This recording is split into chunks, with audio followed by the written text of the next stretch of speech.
그래서 이 저쪽도 다양한 초상화들을 보여주기 위해서 계속 이렇게 바꿔가면서 초상화를 전시하고 있는 거죠.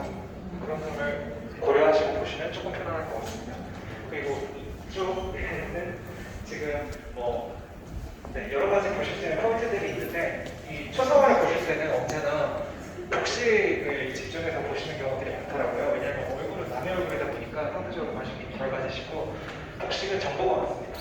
머리에 쓰고 있는 모자나 허리띠 뒤에 있는 호피무늬, 더 얘는 저렇게 가슴에 있는 흉배 같은 게 다 이 사람들의 직책과 성향을 보여줘요. 저희 나눠드린 책이 있죠. 그 경기도박물관 수정품 가이드, 경기도박물관 가이드북이 있죠. 거기 보시면 그런 내용이 적혀 있습니다. 그 책도 제가 만들었습니다만 거기 보면 그런 내용들이 적혀 있어요. 단적인 예를 하나 보여드리자면, 지금 여기 허리띠가 보이시죠? 허리띠 같은 경우는 지금 금색으로 띠를 둘렀고 가운데에 무늬가 있어요. 저게 뭘로 만들었을지 짐작하실 수 있겠어요? 호박은 저기 쓰기 너무 비쌉니다. 호박이 들어가진 않았고 저게 소뿔로, 물소뿔로 만듭니다. 그래서 우리가 물소뿔 한자를 써서 서대라고 이렇게 이름을 붙여요. 저게 제일 높은 관직의 사람들이 쓰던 거였습니다. 그래서 저걸 가지고도 이 사람의 관직을 짐작할 수 있고, 그 관직을 했던 시기를 짐작하면 그림이 그려진 시기도 짐작을 할 수가 있는 거죠. 이런 식으로 스토리가 쭉 이어지게 됩니다.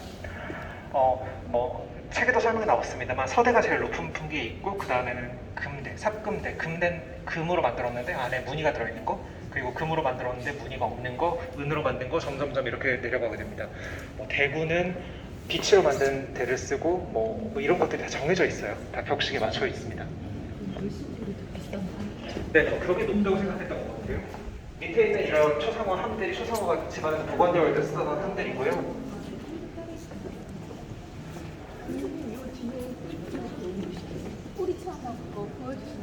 네네. 아까 마지막에 말씀드릴게요. 네, 저 무라는 거 말씀드렸었죠? 지금 옷을 말씀드리고 계시죠? 그래요. 여기 이쪽에 있는 그림들은 저 가운데 있는 그림 빼고는 대부분 다 17세기의 그림들입니다. 반면에 오른쪽에 있었던 그림들은 대체로 18세기, 19세기 그림들이에요. 두 개를 보면은 양식이 좀 다르다는 게 느껴지시나요? 관복을 입고 있음에도 여기는 바닥에 아무것도 안 깔려있고 이쪽에는 바닥에 채전이 깔려있고 이런 게 있죠. 이런 것도 그림이 그려진 시대를 짐작할 수 있게 해준 요소입니다.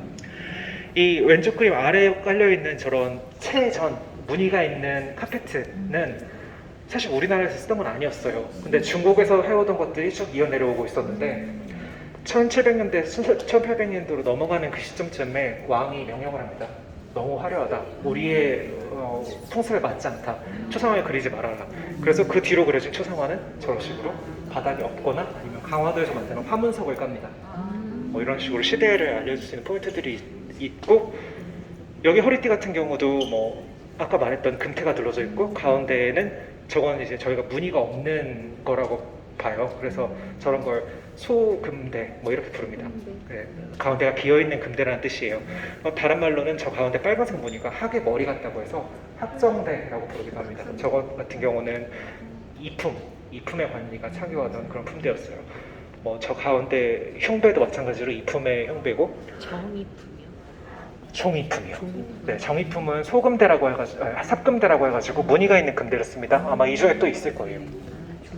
네, 이런 것들 다 아까 말씀드렸던 종류의 공신 초상들이다 이런 얘기를 했고, 이 그림이 좀 특이한 게 17세기에서 18세기로 넘어가는 경향을 보여줘서 그렇습니다.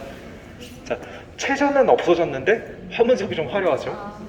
그리고 대체로 초상화는 이렇게 양쪽의 트임을 주지 않고 한쪽의 트임만을 보여주기 마련입니다. 근데 이 그림은 다리 자세가 좀 묘하게 양쪽의 트임이 다 드러나게 되어 있다든지 이런 것들이 섞여 있어서 이 그림은 17세기 것인데 18세기 초에 다시 그려졌구나, 아니면 그때쯤에 느지막이 그려졌겠구나 라는 걸 이제 미술사가들이 짐작을 하죠. 이런 스토리들이 그림마다 다 있고, 지금 이 그림은 19세기에 그려졌는데 아주 뛰어난 대표적인 전신사조의 예로서 어디에서나 이야기되는 그림입니다. 허전이라는 사람의 학자의 그림인데 왕명에 의해서 그려졌다고 해요. 근데 이 그림을 보시면 또 약간 양식이 달라지시는 게 느껴질 겁니다. 17세기, 18세기 그려진 그림들하고 이 그림을 보면 어떤가요? 이 그림은 음영이 들어가 있죠? 이 시기에는 이제 우리가 흔히 서양 화법이 들어왔다라고 표현을 하는데, 서양의 음영 화법이 들어오면서 그림 표현이 훨씬 자연스러워집니다.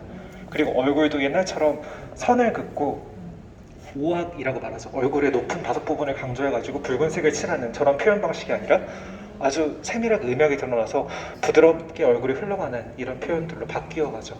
이런 것들이 초상화의 연대를 짐작하게 할 수 있는 예입니다. 앞에 보시면은 여기 주자의 책을 펴놓고 있어요. 이 사람이 유학자라는 걸 기물을 통해서 표현한 거죠. 우리나라에서는 저렇게 기물로 초상화 주인공의 성격을 표현하는 일은 드뭅니다만 몇 안 되는 사례 중에 하나라고 할 수 있겠습니다.